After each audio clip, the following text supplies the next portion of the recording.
में अपने इस्तीफे की घोषणा करते हुए धर्मेंद्र प्रधान ने कहा कि उन्होंने अपनी जिम्मेदारियों से कभी मुंह नहीं मोड़ा और देश की युवा शक्ति ही भारत की असली ताकत है। उन्होंने पुष्टि की कि उन्होंने प्रधानमंत्री नरेंद्र मोदी को अपना इस्तीफा भेज दिया है।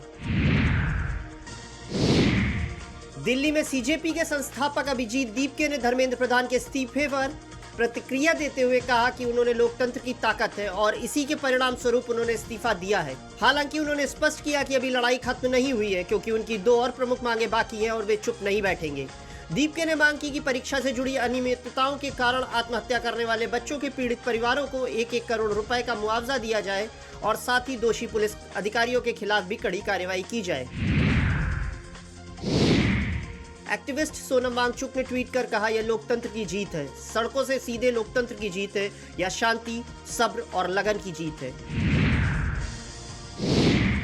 फतेहपुर में मुख्यमंत्री योगी आदित्यनाथ ने समाजवादी पार्टी और कांग्रेस पर तीखा हमला बोलते हुए नकल और नौकरियों जैसे तमाम मुद्दे पर उन्हें घेरा। उन्होंने देख सपाई बिटिया घबराई का नारा देते हुए कहा कि माफियाओं के लिए केवल 2 ही जगह हैं, या तो जेल या जहन्नुम। सीएम योगी ने आरोप लगाया कि नकल माफिया कांग्रेस और सपा की विरासत रहे हैं, जिन्हें उन्होंने खुद पाला पोसा और आज वे इस पर घड़ियाली आंसू बहा रहे हैं। उन्होंने कहा कि इन पार्टियों ने हमेशा युवाओं और छात्रों के भविष्य के साथ खिलवाड़ किया। नकल माफियाओं के खिलाफ कड़े कदम उठाते हुए मुख्यमंत्री ने घोषणा की कि इसके लिए 10 साल की सजा और 10 करोड़ रुपए तक के जुर्माने का नया कानून आने वाला है। इसके साथ ही उन्होंने केंद्र सरकार की तारीफ करते हुए कहा कि पीएम मोदी ने युवाओं के लिए अनेक कदम उठाए हैं, जिसके तहत नीट पेपर लीक के आरोपियों पर सख्त कार्रवाई की गई और दोषी अधिकारियों की सेवाएं समाप्त कर दी गई। आजमगढ़ में समाजवादी पार्टी के राष्ट्रीय अध्यक्ष अखिलेश यादव ने धर्मेंद्र प्रधान के इस्तीफे पर प्रतिक्रिया देते हुए कहा, यह फैसला सरकार को बहुत पहले ही ले लेना चाहिए था। उन्होंने सरकार पर निशाना साधते हुए कहा कि पूरी सरकार सिर्फ मैनेजमेंट में लगी रही, लेकिन जब देश के युवाओं की असली ताकत सामने आई तो सरकार को मोबाइल तक टेढ़ा करना पड़ा। अखिलेश यादव ने जेनजेड की तारीफ करते हुए कहा कि आज के युवा रात रात भर जागते हैं और इसी ताकत का असर था कि प्रधानमंत्री को रात में आकर भाषण देना पड़ा। उन्होंने इस देश के युवाओं की एक बड़ी जीत बताया और उम्मीद जताई कि सरकार इस छात्र आंदोलन से बड़ा सबक लेगी, क्योंकि आखिरकार सरकार को युवाओं और जेनजेड के सामने झुकना ही पड़ा। लखनऊ में केंद्रीय मंत्री धर्मेंद्र प्रधान के इस्तीफे की खबर सामने आते ही लखनऊ विश्वविद्यालय के छात्र छात्राओं में जबरदस्त खुशी की लहर दौड़ गई। छात्रों ने एक दूसरे को मिठाई खिलाकर इस मौके पर अपनी खुशियां मनाई और जमकर जश्न मनाया। केंद्रीय मंत्री धर्मेंद्र प्रधान के इस्तीफे पर वायनाड से कांग्रेस सांसद प्रियंका गांधी वाड्रा ने कहा, आज 25 जुलाई 2026 ये वो दिन है जब हमारे लोगों ने अपना देश वापस लेना शुरू कर दिया है। मेरा मानना है कि यह भारत के युवाओं की जीत है। मुझे उनमें से हर एक पर गर्व है। उन पर आंसू गैस छोड़ी गई और उन्हें लाठियों से पीटा गया। आज ये हमारे युवाओं ने साबित कर दिया, वे अपने विश्वास पर अड़े रहे, जो उनका हिसाब सही था। दिल्ली में धर्मेंद्र प्रधान के इस्तीफे पर कांग्रेस अध्यक्ष मल्लिकार्जुन खड़गे ने कहा, सत्य की जीत और प्रधानमंत्री नरेंद्र मोदी के हट की हार है। उन्होंने कहा कि यह उन परिवारों की जीत है जिन्होंने अपने बच्चों को खोया है और साथ ही यह पूरे साझा विपक्ष की एकजुटता की बड़ी जीत है। इसके अलावा खड़गे ने मांग की है कि छात्रों पर लाठीचार्ज करने वाले अधिकारियों के खिलाफ सख्त कार्रवाई की जानी चाहिए। दिल्ली में धर्मेंद्र प्रधान के इस्तीफे को लेकर आम आदमी पार्टी के सांसद संजय सिंह ने केंद्र सरकार पर बोला तीखा हमला। उन्होंने युवा शक्ति जिंदाबाद और छात्र शक्ति जिंदाबाद का नारा देते हुए कहा कि जिस ओर जवानी चलती है उस ओर जमाना चलता है। संजय सिंह ने कहा, देश के करोड़ों युवाओं ने एकजुट होकर मोदी सरकार को जगाने का काम किया और सरकार को मंत्री का इस्तीफा लेने के लिए मजबूर कर दिया। उन्होंने ये भी स्पष्ट किया कि पेपर लीक की समस्या से शुरू हुई युवाओं की यह लड़ाई अब देश में रोजगार मिलने तक जारी रहेगी। अमेठी में कांग्रेस सांसद किशोरीलाल शर्मा ने धर्मेंद्र प्रधान के इस्तीफे के बाद बड़ा बयान देते हुए कहा, यह छात्रों और पूरे विपक्ष की जीत है। सांसद ने कहा कि आंदोलन बिल्कुल सही मांगों को लेकर शुरू किया गया था और सरकार को यह फैसला बहुत पहले ही ले लेना चाहिए था। कानपुर देहात में समाजवादी पार्टी के सांसद सनातन पांडे ने भारतीय जनता पार्टी पर कड़ा हमला बोलते हुए कहा कि बीजेपी ने युवाओं को रोजगार देने का अपना वादा पूरा नहीं किया है। उन्होंने आरोप लगाया कि वर्ष 2016 से लेकर अब तक लगातार छात्रों और युवाओं के साथ छल किया गया। इसके साथ ही उन्होंने जानकारी दी कि आगामी दिनों में जनेश्वर मिश्र की जयंती पर विशेष कार्यक्रम का आयोजन किया जाएगा।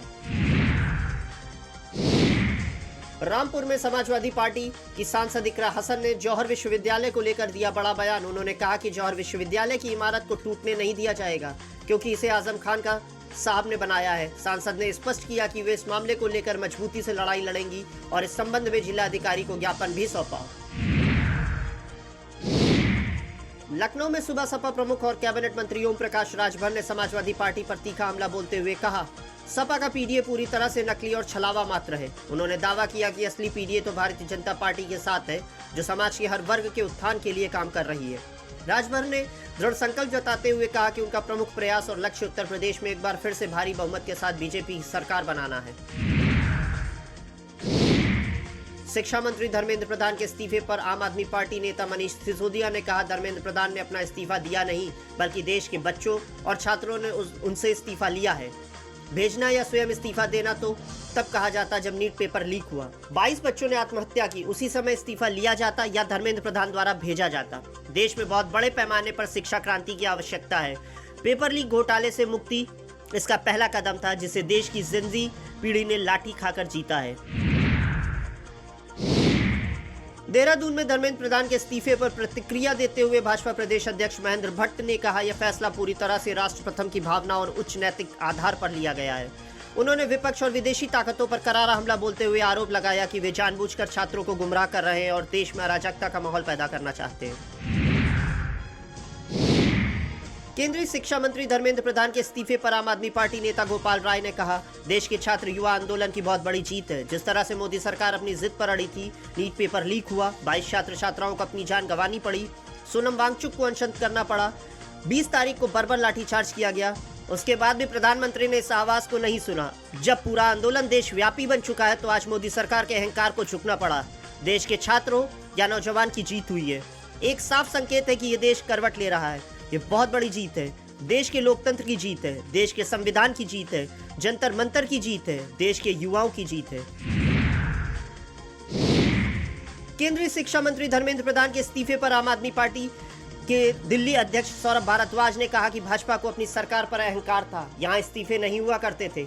इस घमंड को तोड़ने में जहां बड़ी बड़ी राजनीतिक पार्टियां नाकाम रहीं, वहीं पर देश की युवा पीढ़ी ने देश की इतनी मजबूत और अहंकारी सरकार को झुका दिया।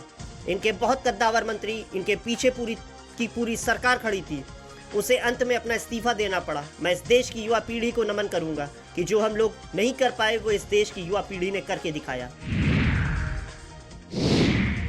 कांग्रेस सांसद प्रमोद तिवारी ने धर्मेंद्र प्रधान के इस्तीफे पर कहा, यह युवाओं की जीत है। 12 सालों तक किसानों पर लाठियां चली, इस देश के युवा जाग उठे हैं। आज देश के किसान और युवा देश की तानाशाही का अंत कर रहे हैं।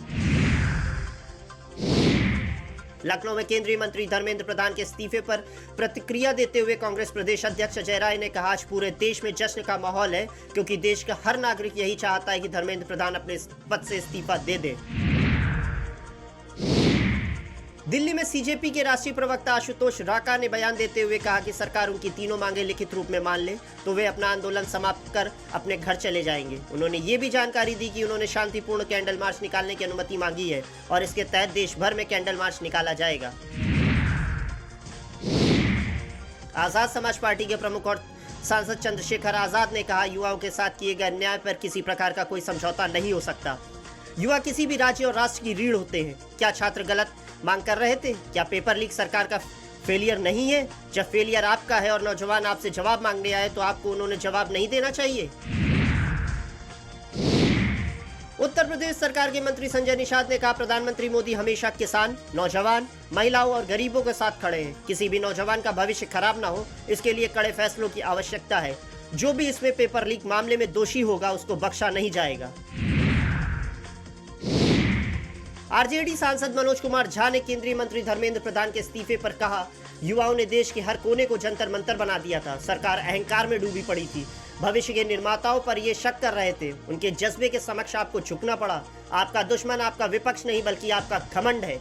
जेनजी ने रील और रियल के अंतर को खत्म कर दिया।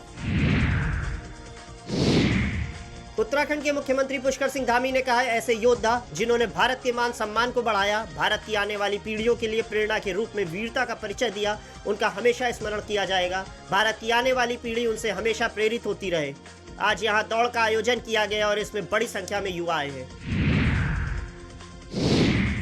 केंद्रीय शिक्षा मंत्री धर्मेंद्र प्रधान के इस्तीफे पर कांग्रेस नेता अधीर रंजन चौधरी ने कहा, कम से कम मैं ये कह सकता हूं कि सरकार ने समझदारी दिखाई है। यह बहुत पहले किया जा सकता था। अगर ये बहुत पहले किया गया होता तो इस तरह की अनहोनी से बचा जा सकता था। पैलेट गन, आंसू गैस, लाठीचार्ज, सब कुछ टाला जा सकता था। अब मुझे लगता है कि निराशा में सरकार धर्मेंद्र प्रधान का इस्तीफा देने पर मजबूर हो गई है। निराशा में सरकार अपने ही मंत्री का इस्तीफा देने पर मजबूर हो गई है। मुझे प्रदर्शनकारियों, उनके जज्बे और पक्के इरादों को सलाम करना चाहिए।